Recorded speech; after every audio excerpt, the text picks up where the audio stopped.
दोस्तों बहुत बहुत स्वागत है आप सभी का एक बार फिर से। जी हाँ दोस्तों, आज पूरे दिन की कई महत्वपूर्ण और बड़ी खबरें निकलकर सामने आ रही हैं। जानेंगे सभी खबरों को विस्तार से। तो दोस्तों खबरों में आगे बढ़ने से पहले वीडियो को एक प्यार भरा लाइक जरूर कर दें और ताजा खबरों को जानने के लिए चैनल को सब्सक्राइब भी जरूर कर लें।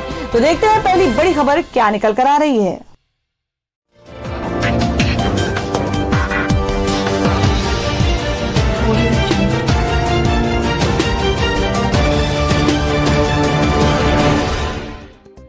दोस्तों आज की पहली बड़ी खबर बता दें कि पेप्सिको भारत में बढ़ाएगी अपना कारोबार। उत्तर प्रदेश में करेगी 814 करोड़ रुपए का निवेश, मिलेंगे नौकरी के मौके। जी हम बात कर रहे हैं कि फूड एंड बेवरेज पेप्सिको अब भारतीय बाजार में अपने कारोबार का विस्तार के लिए उत्तर प्रदेश में निवेश करने का सोच रही है। पेप्सिको इंडिया के अध्यक्ष अहमद अखिलेश ने कहा कि कंपनी बढ़ी हुई मांग को पूरा करने के लिए उत्तर प्रदेश स्थित अपने नए स्नैक्स संयंत्र में निवेश बढ़ाकर 814 करोड़ रुपए कर रही है। कंपनी भारत में अपने स्नैक्स व्यवसाय को दोगुना करने के लिए प्रतिबद्ध है। पश्चिम बंगाल और महाराष्ट्र स्थित खाद्य संयंत्रों की क्षमता भी बढ़ा रही है। और हमें अगली खबर बता दें कि उद्योगों पर नीतीश कुमार बोले कि समुद्र के किनारे होते तो लग जाता। रोजगार पर बोले सबको सरकारी नौकरी किस देश में मिलती है। जी हम बात कर रहे हैं कि जदयू के राष्ट्रीय अध्यक्ष और मुख्यमंत्री नीतीश कुमार ने सोमवार को निश्चय संवाद के जरिए अपने चुनावी अभियान की शुरुआत की और करीब 1 घंटे के भाषण में नीतीश कुमार ने एक बार भी राजद नेता और महागठबंधन की ओर से मुख्यमंत्री पद के उम्मीदवार तेजस्वी यादव का नाम नहीं लिया। उन्होंने लालू यादव और राबड़ी देवी के शासन काल में 15 साल की चर्चा कई बार की।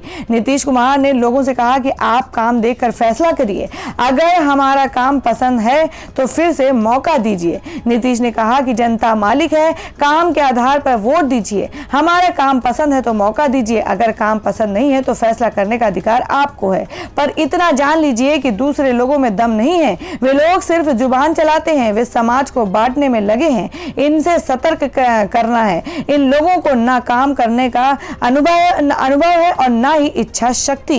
राजद पर परिवारवाद का आरोप लगाते हुए नीतीश कुमार ने कहा कि कुछ लोगों के लिए पति पत्नी और बेटा बेटी के परिवार ही है, ये लोग निजी परिवारवाद पर चल रहे हैं। मेरे लिए तो पूरा बिहार ही परिवार है। ये लोग समाज को बांटने में लगे हैं। अगर लोग आपस में झगड़ा करेंगे तो विकास का काम पीछे चला जाएगा। आपस में विवाद कराने वालों से सचेत रहिए। और हमें बता दें कि 31,661 पदों के लिए शिक्षकों की सूची जारी। 16 अक्टूबर को जारी किया जाएगा नियुक्ति पत्र। जी हम बात करें कि उत्तर प्रदेश में बेसिक शिक्षा परिषद के प्राथमिक विद्यालयों में 31,661 पदों पर सहायक शिक्षक भर्ती के लिए शिक्षकों की सूची जारी कर दी गई है। दरअसल 69,000 सहायक शिक्षक भर्ती प्रक्रिया में 31,666 पद सुप्रीम कोर्ट में दायर याचिका की परिधि से बाहर थे। बीते 21 मई को सुप्रीम कोर्ट ने कहा था कि सरकार 31,661 पदों पर नियुक्ति कर सकती है। 14 और 15 अक्टूबर को जिलों पर काउंसलिंग होगी। 16 अक्टूबर को नियुक्ति पत्र बांटा जाएगा।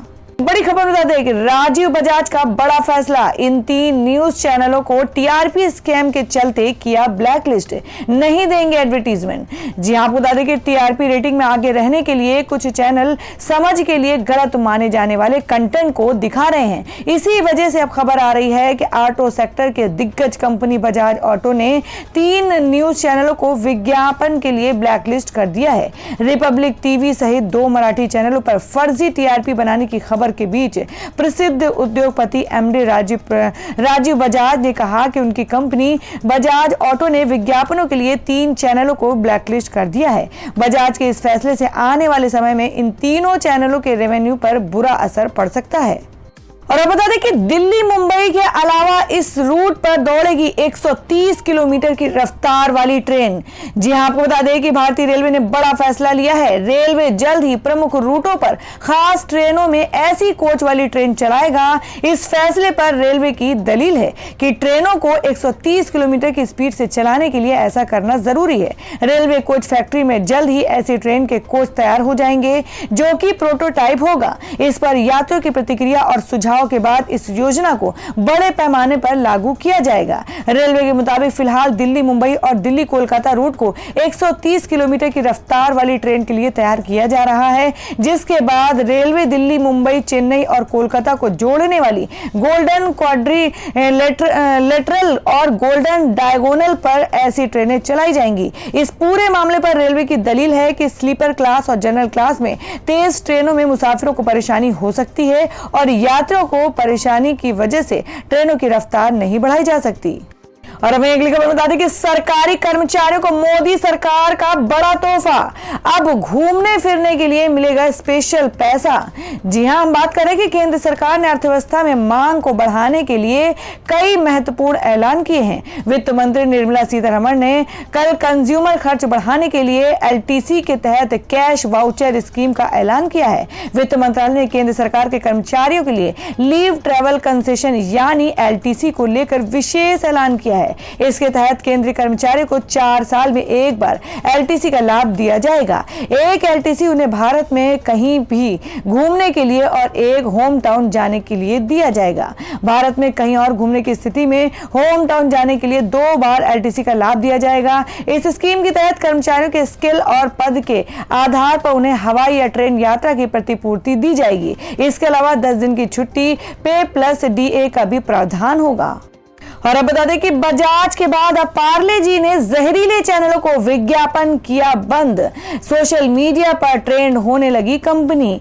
जी हां, आपको बता दें कि आम आदमी का बिस्किट बनाने वाली कंपनी पार्ले जी ने बड़ा फैसला लिया है। कंपनी ने समाज में कथित रूप से जहर घोलने वाले और उग्र कंटेंट प्रसारित करने वाले चैनलों पर विज्ञापन न देने का फैसला लिया है। इसकी जानकारी कंपनी के एक वरिष्ठ अधिकारी ने दी। कंपनी ने यह फैसला ऐसे समय लिया है जब मुंबई पुलिस ने कुछ दिनों पहले ही टेलीविजन रेटिंग पॉइंट से छेड़छाड़ करने वाले एक गिरोह का भंडाफोड़ किया था। मुंबई पुलिस की कार्रवाई के बाद टीवी मीडिया को विज्ञापन देने वाली प्रमुख कंपनियां और मीडिया एजेंसियां इस पर बारीकी से नजर बनाए हुए हैं। पार्ले जी कंपनी के वरिष्ठ अधिकारी कृष्ण राव बुद्ध का कहना है कि कंपनी समाज में जहर घोलने वाले कंटेंट को प्रसारित करने वाले समाचार चैनलों पर विज्ञापन नहीं देगी। उन्होंने आगे कहा कि हम ऐसी संभावनाएं तलाश रहे हैं जिसमें अन्य विज्ञापन करता एक साथ आए और समाचार चैनलों पर विज्ञापन देने के अपने खर्च पर संयम रखें, ताकि सभी समाचार चैनलों को सीधा मैसेज मिले कि उन्हें अपने कंटेंट में बदलाव लाना होगा। और अब बता दें कि त्योहारों पर हवाई सफर करने वालों के लिए बड़ी खबर, सरकार ने किराए को लेकर दिया नया आदेश। जी हां, बात करें कि केंद्र सरकार ने हवाई यात्रा के लिए एयर फेयर को लेकर जारी किए अपने पिछले आदेश में बदलाव कर दिया है। दरअसल केंद्र ने मई 2020 में हवाई यात्रा के लिए इकोनॉमी क्लास की सीटों की लोअर फेयर लिमिट तय की थी और अब नागरिक उड्डयन मंत्रालय ने प्रीमियम इकोनॉमी क्लास सीटों के लिए भी लोअर फेयर लिमिट को लागू करने का फैसला किया है। सिविल एविएशन मिनिस्ट्री ने कहा कि इकोनॉमी क्लास सीटों के लिए सरकार की ओर से तय upper fare limit premium economy class seats पर लागू नहीं होगी। मंत्रालय ने 21 मई को 7 बैंड के जरिए घरेलू हवाई यात्रा के किराए पर लोअर और अपर लिमिट तय की थी। ये 7 बैंड फ्लाइट की अवधि के आधार पर तय किए गए थे। ये बैंड 24 अगस्त तक लागू थे। बाद में समय अवधि बढ़ाकर इन्हें 24 नवंबर तक लागू कर दिया गया। बता दें कि लॉकडाउन में ढील के बाद देश में 25 मई से घरेलू हवाई यात्रा फिर से शुरू कर दी गई थी। तो दोस्तों, खबरों में आगे बढ़ने से पहले जान लेते हैं आज के माइंड क्विज के सवाल को। आज का सवाल है, आपको बताना है कि मैसूर किस राज्य में स्थित है। इसका जवाब आपको वीडियो के नीचे कमेंट बॉक्स में देना है और सही जवाब देने वाले को रैंडमली सिलेक्ट किया जाएगा और वो जीत सकते हैं एक बम्पर पुरस्कार। तो बढ़ते हैं अगली खबर की ओर। और वह अगली खबर में आपको बता दें कि जीएसटी काउंसिल की बैठक में मुआवजे पर नहीं बनी बात, राज्यों को खुद ही लेना होगा कर्ज। जी हां, आपको बता दें कि वित्त मंत्री निर्मला सीतारमण की अगुवाई में जीएसटी काउंसिल की बैठक खत्म हो गई है। बैठक के दौरान जीएसटी कलेक्शन में कमी के कारण राज्यों को राजस्व नुकसान की भरपाई के लिए क्षतिपूर्ति भुगतान को लेकर कोई फैसला नहीं हो सका। दरअसल क्षतिपूर्ति पर केंद्र की ओर से उपलब्ध कराए गए 2 विकल्पों पर रात तक चली बैठक में सभी राज्य एकमत नहीं हुए।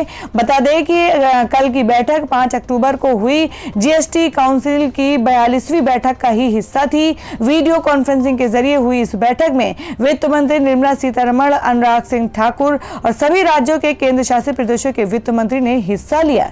वित्त मंत्री निर्मला सीतारमण ने बैठक के बाद बताया कि जीएसटी क्षतिपूर्ति भुगतान को लेकर सभी राज्यों की भी सहमति नहीं बन पाई। इस मामले पर साफ है कि राज्यों को इस साल जीएसटी कलेक्शन में कमी के कारण घटे राजस्व की भरपाई के लिए कर्ज लेना होगा। इसके लिए केंद्र सरकार कर्ज नहीं लेगी। वहीं बता दें कि गोल्ड हॉलमार्किंग को लेकर मोदी सरकार का नया कानून कितना कारगर, जानिए कब होंगे लागू। जी हां, आपको बता दें कि केंद्र सरकार गोल्ड हॉलमार्किंग नियमों को अगले साल पूरे देश में लागू करने जा रही है और इसी साल जनवरी महीने में केंद्र सरकार ने सोने के आभूषणों में हॉलमार्किंग को अनिवार्य करने का फैसला लिया था। अब पूरे देश में 1 जून 2021 से गोल्ड हॉलमार्किंग अनिवार्य हो जाएगी। अब ज्वेलर्स आम उपभोक्ता को ठग नहीं पाएंगे, क्योंकि इसके साथ ही देश में नया उपभोक्ता संरक्षण अधिनियम भी लागू हो गया है। यह नया नियम सोने के गहनों पर भी लागू होगा और इस नए कानून के लागू हो जाने के बाद अब अगर ज्वेलर्स ने आपके साथ धोखा किया तो सख्त कार्रवाई होगी। आपको अगर 22 कैरेट का सोना बताकर 18 कैरेट का सोना बेचा तो ज्वेलर्स को जुर्माना और जेल भी हो सकती है।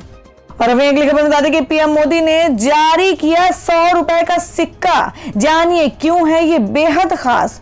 जी हां, आपको बता दें कि प्रधानमंत्री नरेंद्र मोदी ने कल एक वर्चुअल कार्यक्रम के जरिए 100 रुपए का स्मृति सिक्का जारी किया है। पीएम मोदी द्वारा ये सिक्का विजया राजे सिंधिया के सम्मान में जारी किया गया है। विजया राजे सिंधिया को ग्वालियर के राजमाता के रूप में जाना जाता है। 100 रुपए का ये सिक्का विजया राजे सिंधिया के जन्म शताब्दी के मौके पर जारी किया गया है। 100 रुपए के इस स्मृति सिक्के को वित्त मंत्रालय द्वारा तैयार किया गया है। पीएम की ओर इस सिक्के के जारी किए जाने के अवसर पर परिवार के सदस्यों के साथ साथ देश के अन्य भागों से लोग हिस्सा लिया है।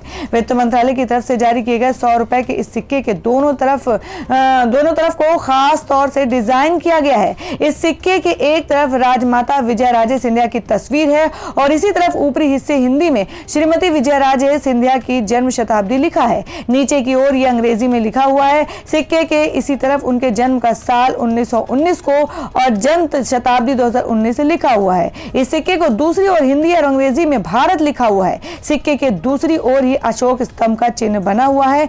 इसी ओर नीचे 100 रुपए लिखा हुआ है। तो दोस्तों, खबरों में आगे बढ़ने से पहले एक बार फिर से आपको याद दिला दें कि अगर आपने अभी तक हमारी वीडियो को लाइक नहीं किया तो जल्दी से वीडियो को लाइक कर दें, क्योंकि आपका एक लाइक हमारे लिए बहुत ही महत्वपूर्ण होता है। और अगर आप हमारे चैनल पर नए हैं तो चैनल को जरूर सब्सक्राइब कर लें और बेल के बटन को भी जरूर हिट कर दें।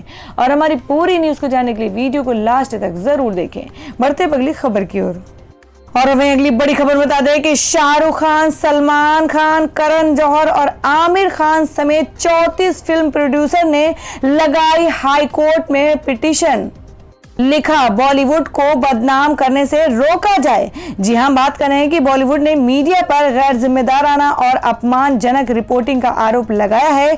4 फिल्म एसोसिएशन और 34 फिल्म निर्माताओं ने कुछ चैनलों और उनके पत्रकारों के खिलाफ दिल्ली हाई कोर्ट में याचिका दायर की है। याचिका में अपील की गई है कि चैनल रिपब्लिक टीवी, इसके पत्रकार Arnab Goswami, Pradeep Bhandari, channel times now, इसके पत्रकार राहुल शिवशंकर और नविका कुमार को बॉलीवुड हस्तियों के खिलाफ गैर जिम्मेदाराना और अपमानजनक रिपोर्टिंग रोकने के निर्देश दिए जाए।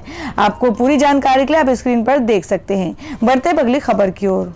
और अगली खबर बताते हैं जो कि मुंबई से है कि ग्रिड फेल होने के कारण मुंबई, ठाणे, नवी मुंबई और पनवेल समेत कई इलाकों में लाइट नहीं।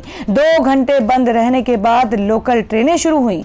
जी हम बात कर रहे हैं कि ग्रिड फेल हो जाने के कारण पूरे मुंबई रीजन यानी मुंबई, ठाणे, मुंबई, नवी मुंबई और पनवेल समेत कई इलाकों में लाइट गुल हो गई। इसकी वजह टाटा की बिजली सप्लाई न होना है। और ब्रह्ममुंबई इलेक्ट्रिक सप्लाई एंड ट्रांसपोर्ट के प्रवक्ता ने पुष्टि की है कि ग्रिड की खराबी के कारण शहर में बिजली की आपूर्ति बाधित है। 2 घंटे बंद रहने के बाद लोकल ट्रेन सर्विस शुरू हो गई है। अमिताभ बच्चन ने इस परेशानी में धैर्य रखने को कहा है।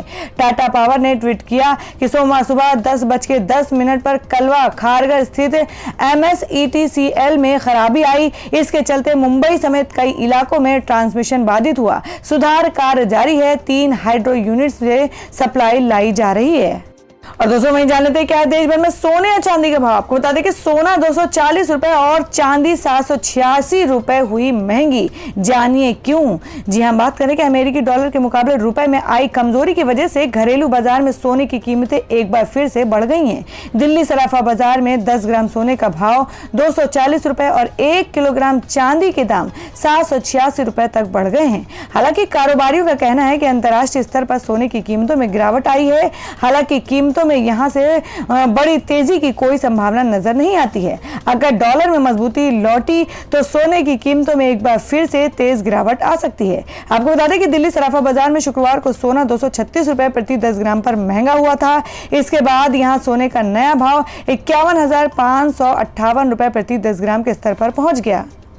तो दोस्तों ये थी अब तक की सभी बड़ी खबरों की अपडेट्स। टुडे ब्रेकिंग न्यूज और लेटेस्ट खबरों को देखने के लिए हमारे चैनल को सब्सक्राइब जरूर कर लें, वीडियो को लाइक और शेयर भी जरूर कर दें अपने दोस्तों और रिलेटिव्स के साथ। तो दोस्तों फिर मिलेंगे काम की खबरों और सरकारी योजनाओं की एक और नई वीडियो के साथ। तब तक के लिए धन्यवाद दोस्तों।